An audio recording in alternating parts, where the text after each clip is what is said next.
Welcome to Explore Parenting Growth, the channel where we help parents confidently guide their children towards success in life and career. Each week, we bring you real conversations and proven strategies and inspiring stories to strengthen your parenting journey. Today, we're talking about one of the biggest transitions for any family: preparing our kids spiritually, emotionally, and practically for life outside the home and into college. Today, we're going to have with us Brian and Erika Tan to help us unpack this. They're campus ministers at Austin Christian Church in Austin, Texas. They spent years walking alongside college students and families, seeing firsthand what helps young people thrive and where they struggle. They bring a unique frontline perspective and what parents can do now to help their kids to grow in faith, character, independence, and community as they step into college life. Brian and Erika, we are so excited to have you with us. Welcome to the podcast.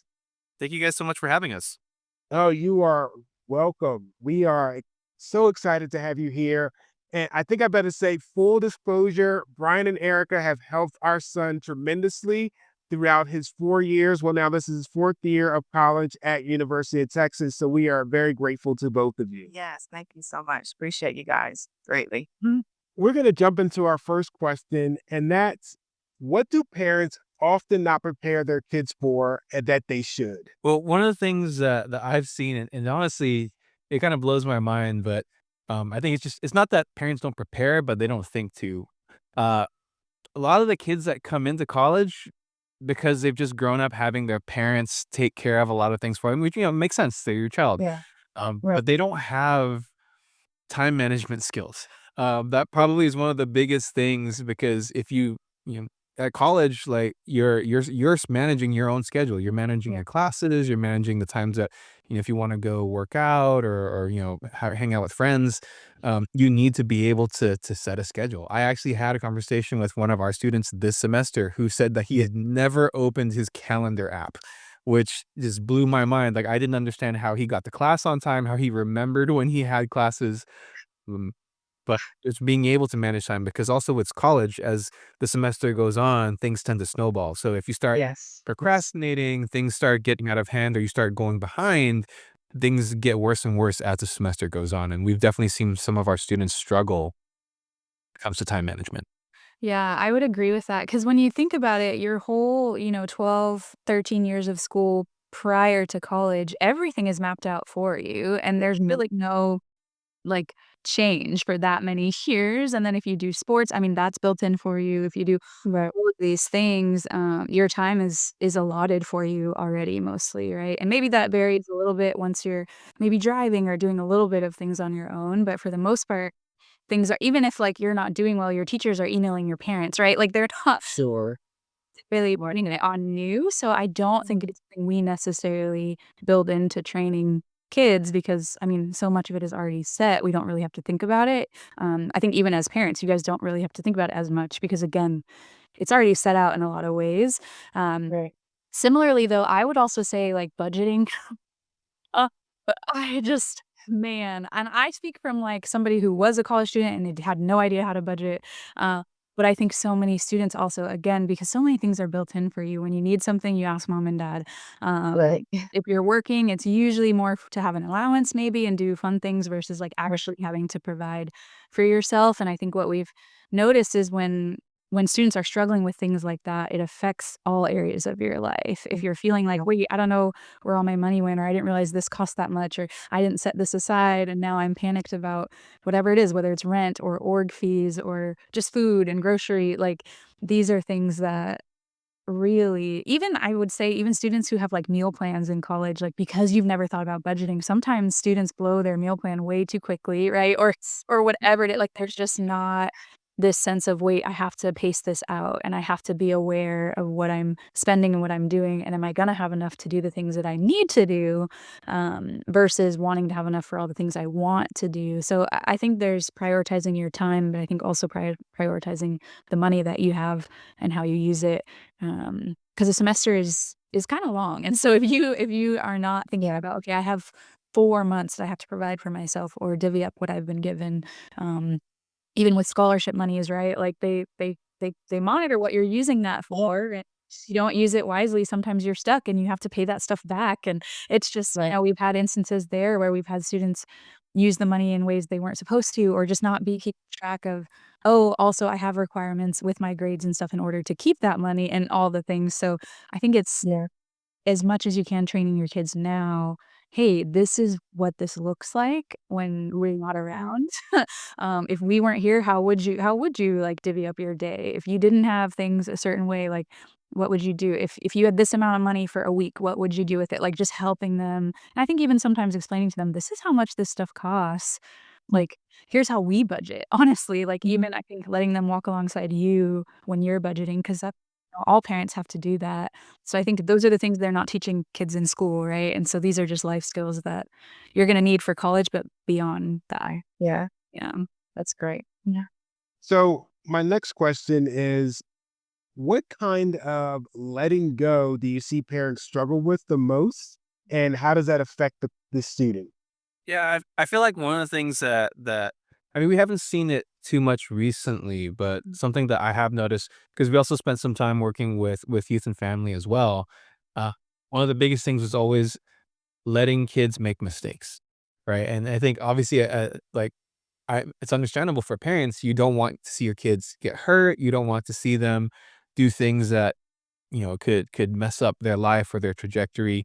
Um, and I think that is something that I have seen sometimes parents will become a little too involved. And again, it goes back to like not letting them learn things. So rather than letting them make mistakes in their scheduling because they're trying to figure things out, fixing their schedule for them. Or rather than letting them learn and kind of maybe stumble a little bit with their budgeting, like, "Hey, you didn't plan for that, so you can't do that now." Sure. Well, "Hey, we'll make everything work for you, or we'll figure things out for you." And so the biggest thing that at least I've seen with some students can be when parents are so afraid for their children to make mistakes or to fail that they step in and save them every time, and then because of that, the students don't learn, one, just the consequences of their actions, but two, that you can also recover from mistakes and failures. Yeah, I agree with that. And obviously, I think there's varying degrees of that too. Like, you're not gonna hold your freshman student as accountable to certain things as when they're sophomore, junior, senior. So I think there's all grace in, like, letting them know there are limitations though. Like, "Hey, it's your freshman year, you're figuring it out, you're gonna make mistakes. We are here to help you," but then I think there comes a time where it's like, "Hey, this is a pattern. Like, you've done this several times, kinda like, we can't keep, bailing you out or fixing that for you." I think even when they don't study enough for I remember in high school, like, I just had great relationships with my high school teachers, so when I messed up, usually they were like, "Okay, we'll help you out, like, you can retake it or whatever." That doesn't happen in college. And like, and if you don't come that quickly, get it right next time. So I think there's a push and pull to it because obviously an 18-year-old kid coming into college for the very first time, there's a lot that they're gonna mess up, and there's a lot that they're not gonna, and honestly, I think even college professors are very understanding of that, and we've seen our students also get some grades in their freshman year. It's a lot. They know it's a lot of transition, but there's also kind of this firmness too though of, "Hey, like, that's not gonna fly now." Like, that's not gonna work. Yeah. Like, the one who didn't open their calendar, "You need to start opening your calendar." Um, like, they didn't read through the syllabus and just missed things.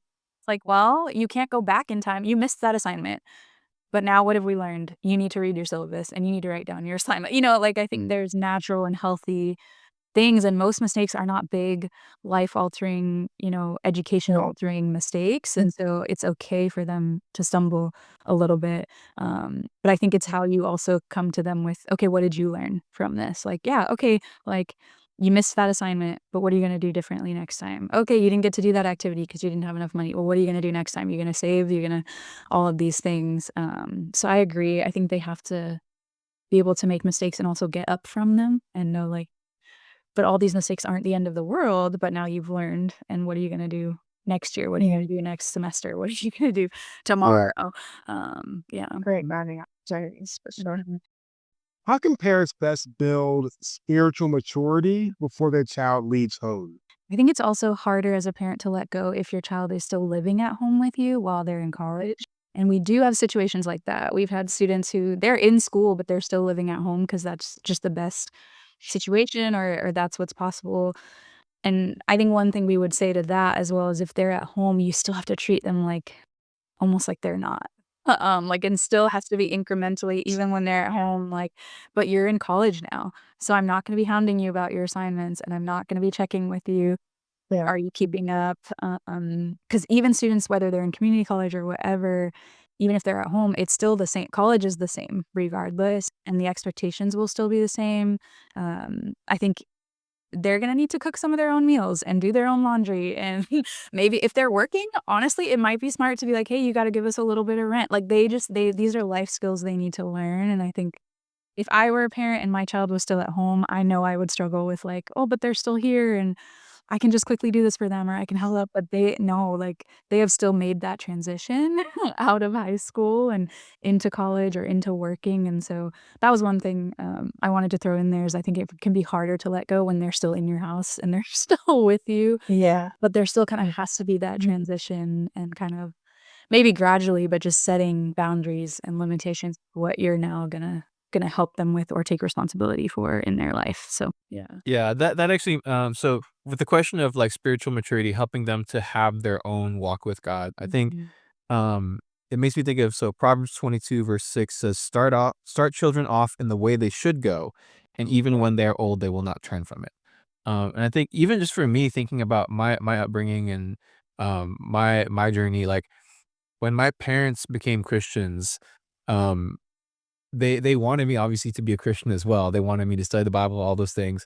And they started going to church when I was 12, 13. Like I was around that age where like I was a teenager, not too far away from going off to college. But what I do remember is seeing my parents walk with God. And not that they were putting or anything, but I have distinct memories of waking up in the morning, and getting ready for school, coming out to the dining room and seeing my dad in his couch in the living room with his Bible open, seeing my mom on the dining table with her Bible open, highlighting, making notes, watching them walk in their faith, watching them invite people over, watching them be in Bible studies, watching them be at church and serve at church.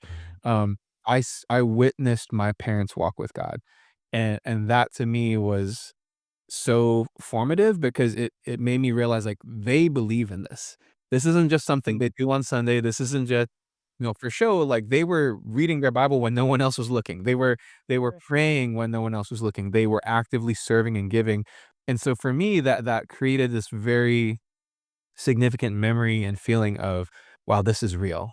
And so for me, then when I started studying the Bible, when I got baptized, when I became a Christian, for me it was like, well, this is real because I saw it in my parents' life, and that I carried that with me into college, because I saw, well, my parents did this when no one was looking.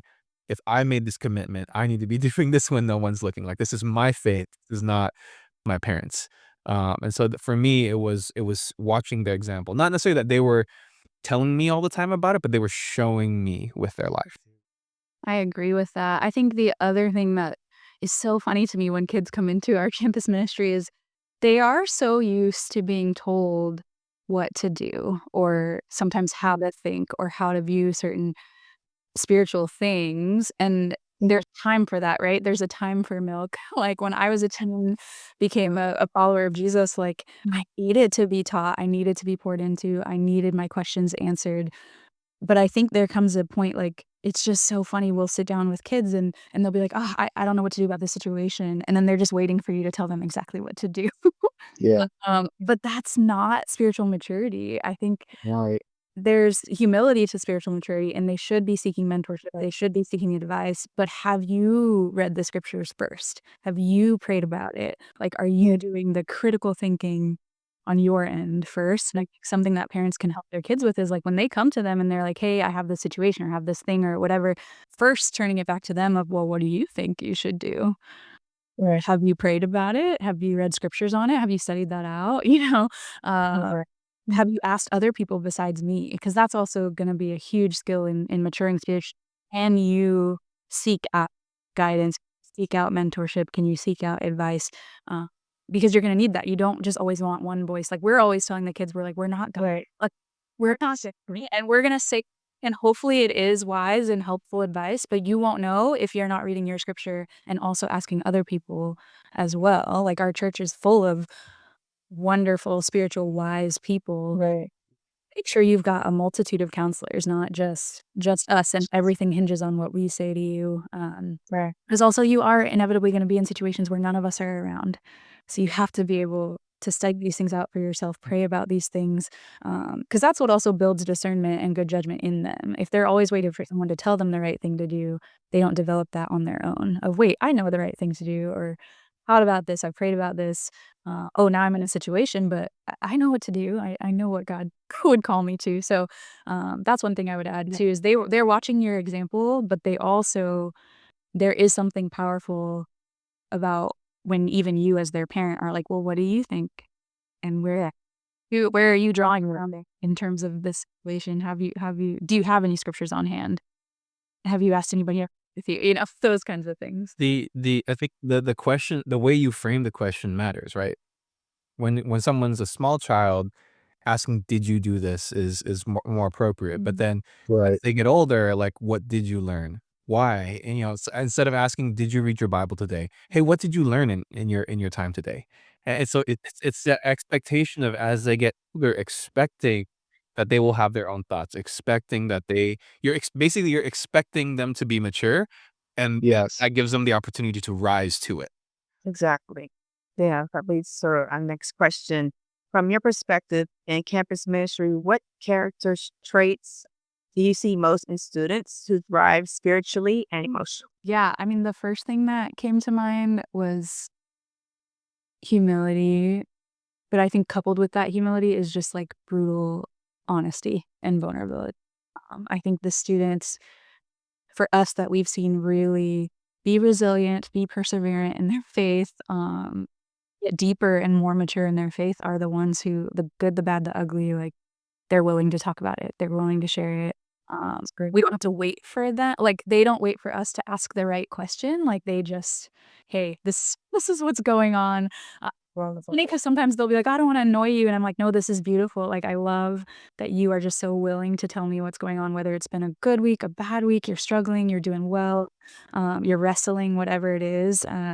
Those are the students that I feel like in the end do so well because they've opened themselves up to this is what I'm going through, and I want people walking with me. I want help. I want perspective. So they're also not. I think the students that a lot of times don't do so well, they're so stuck in their own heads and their own perspective. They don't believe anyone can help them or that it will help them.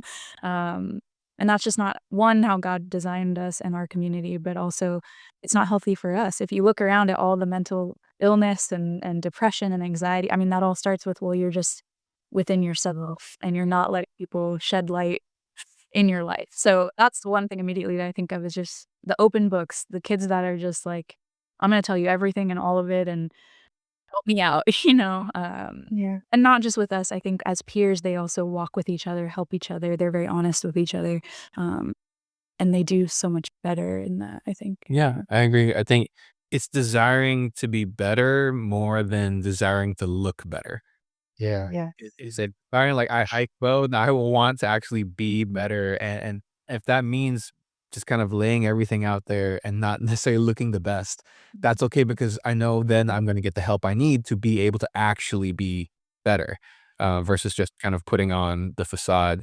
I think that definitely is what helps students thrive because then they actually it's the health that comes from the internal rather than that external like perception of health. Yeah. It also translates like in other areas of life because I think those same students are the students that stand out when they're looking for jobs and or they're doing internships and getting mentorship or they're in their classes and they're actually pursuing their professor and getting the help they need. Like these are skills that are actually, we both went to business school and I think something that organizations look for are the people who are hungry for like improvement. And when you tell them things like whether it's in, evaluations or whatever, and they actually do it and they take it to heart and they do it, like that is invaluable for the rest of your life. So Right. yeah, the students who can honestly take some critique, take some discipline, take some correction, when they know that they don't have it all together and they don't have it figured out. And not in a like low self-esteem way, because that's different, but in a no, I just am aware that I have pitfalls and I have struggles and I'm not perfect at everything, but I know where to go to get that help. And they make the best, friends and helpers to other students. And so those have been the treasures in our Yeah. ministry. Yeah. Well, it's because when you think you know everything, then you can't learn anything. And so students they have that healthy acknowledgement of like, I still have a way to go. There's still areas for growth. They're the ones that are constantly pursuing becoming better.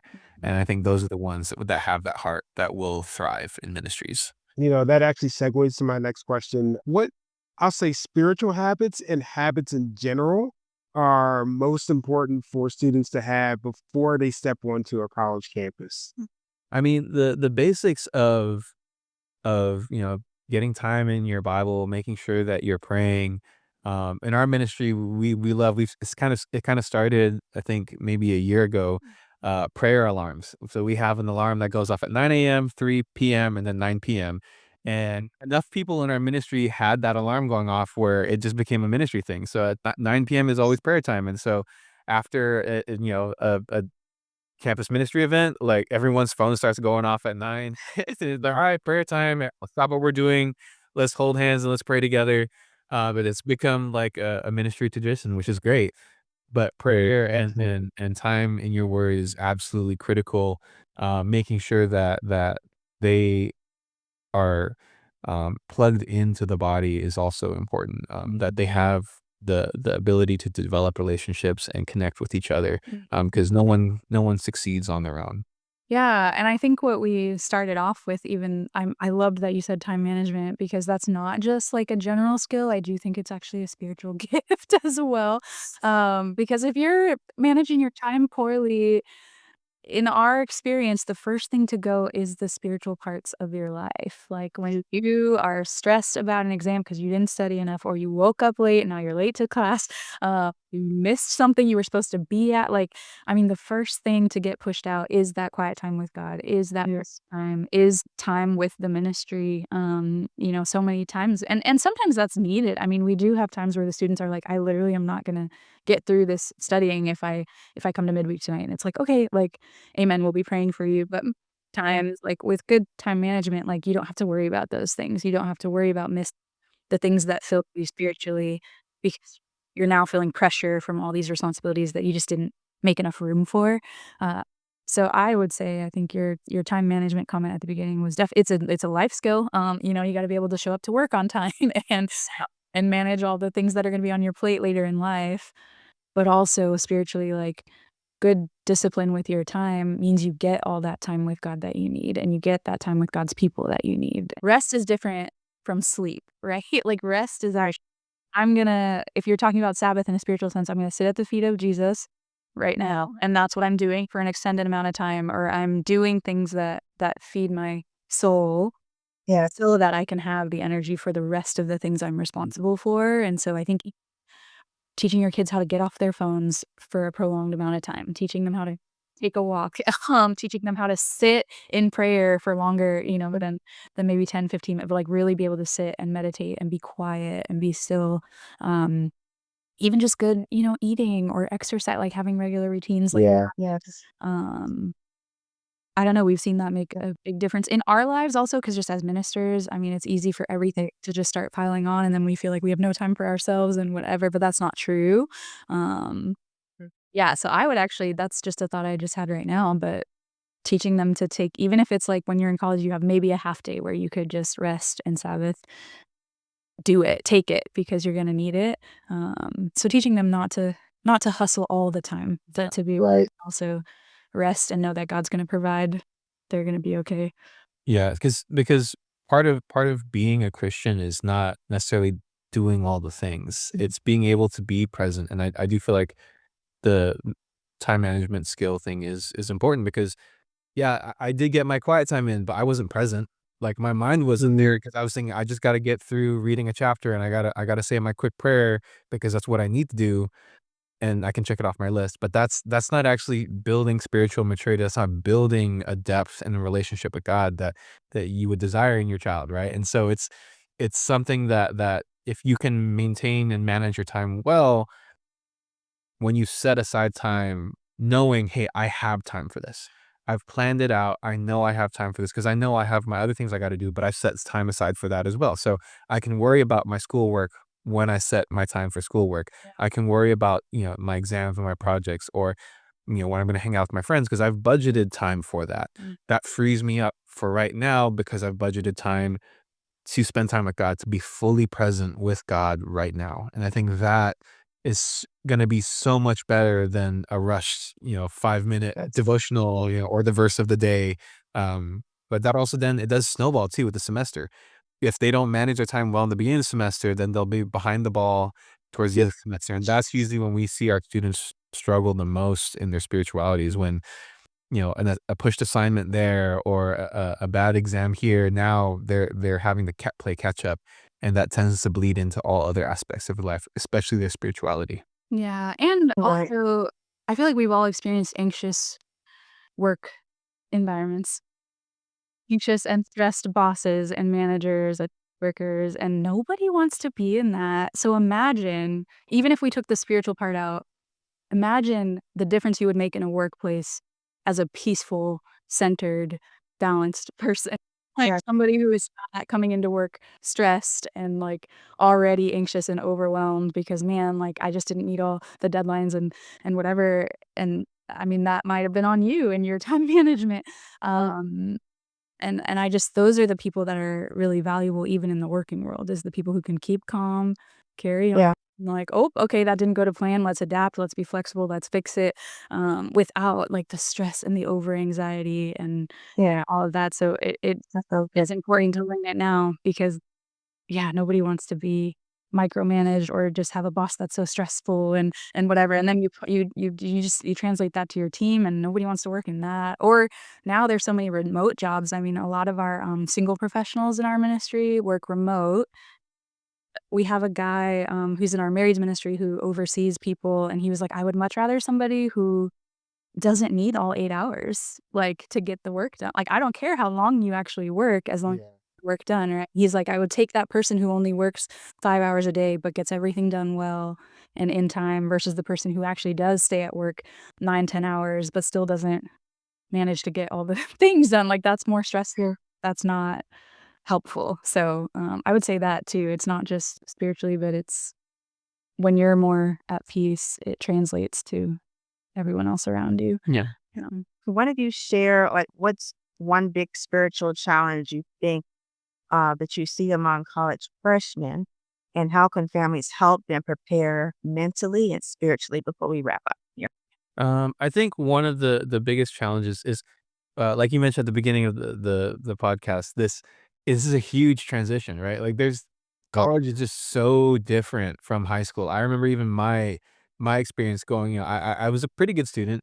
And when I graduated high school, I was like, oh, this is a piece of cake, like I'll be fine. And it was such a huge transition. It was overwhelming, like all the decisions I had to make, all the kind of independence I had, but then also there was a lot of feeling of pressure and expectation, and so there was a lot of things that personally I felt like I had to deal with, and I do see in some, like, incoming freshmen where they just feel like they're just overwhelmed by, all the different orgs that you can sign up for, all the different activities. There's all, there's something happening every night on campus, not just, like, with church, but, like, there's all these other, like, interest orgs, interest group sports, like, and on top of that, you have to figure out your classes, and then you gotta, people are making friends, people start getting into like dating relationship. There's just so much, um, and so I think something that um, parents probably can help their kids with is being able to kind of similar to what Erica said about Sabbath, like finding a way to be able to rest and be able to be okay with not being involved in everything all the time. Like, they're helping them and the expectation, like, you have to do all the things. Your first especially your first year, like, you're just getting used to it. You don't have to worry about getting straight A's in every single class. Like, you don't have to worry about being in every single org meeting. You don't have to worry about doing it all. You have the rest of your college career to do that. But sometimes because of the onslaught at the very beginning, it can feel like I have to do all the things. And then they overcommit to things, and then they get stressed, and then, that can snowball very quickly into just a very poor first year experience. And so helping them understand, like, hey, it's okay to take it easy. It's okay. You don't have to do all the things all at once, but, pace yourself. Yeah. I would say also that that very much stems from a lot of comparison. I think that's probably the biggest thing we see when freshmen come in is the amount of students you have first semester freshman year who are just panicked because they're like, wait, all of these people are here and I'm only Yeah. here. And like, I remember we did an event where we were trying to reach out to students and invite them to our ministry. And there was this group of freshman girls who came, we were doing like s'mores. So they came to make their s'mores. And while they're roasting their s'mores, we like chit chat. And all 5 of them, 5 freshman girls, just met them, and I was like, "What are you guys on your way to do?" This is, mind you, first week of school. We are all headed to the library for an all-nighter already. Wow. I was like, "Why?" I was like, "There's no way you guys have tests yet? Like, have I just been out of school too long?" And they were like, "Oh, no, no. It's just us, like, trying to get ahead because we know everybody else is probably ahead of us, and they're this and they're that." I was like, "This is school." Like, Yeah. I don't remember feeling this way in college. So I do think there's a huge temptation to compare. And I don't think it's just in academics and whatever. I think we also get freshmen that come into the ministry and they're comparing their spirituality to other people's. And I think helping as much as you can with your kids, like, hey, figure out your lane and what you need to be doing. This isn't about what everybody else is doing. What do you need to be doing? And let the results speak for themselves. Like, don't let other people speak for you. But like, if you studied and you got this grade, you're doing great. Like, it doesn't matter what everybody else is doing. Not everyone's going to be a rocket scientist. Keep in step with what you're like. Just take the next right step. That's what we tell our students a lot. Just take the next right step and see where God takes you. Because the comparison game is a trap and it causes just so much, I don't know, just anxiety It's and unnecessary stress. Yeah. worry that doesn't need to. It also is just incredibly isolating because then they feel like, well, everyone else must think, because they're so far ahead of me, they must think this of me. Yeah. And so Right. it can be Yeah. incredibly isolating for anyone feeling less than or feeling not good enough. Well, Brian and Erica, we are so grateful that you guys decided to join us on the podcast today. Thank you so much for your insight. Thank you for your practicals that you're able to give, and just really also your real life experience that you've had with college students. We greatly appreciate your time. And like we always say, parenting is a journey. Explore your growth.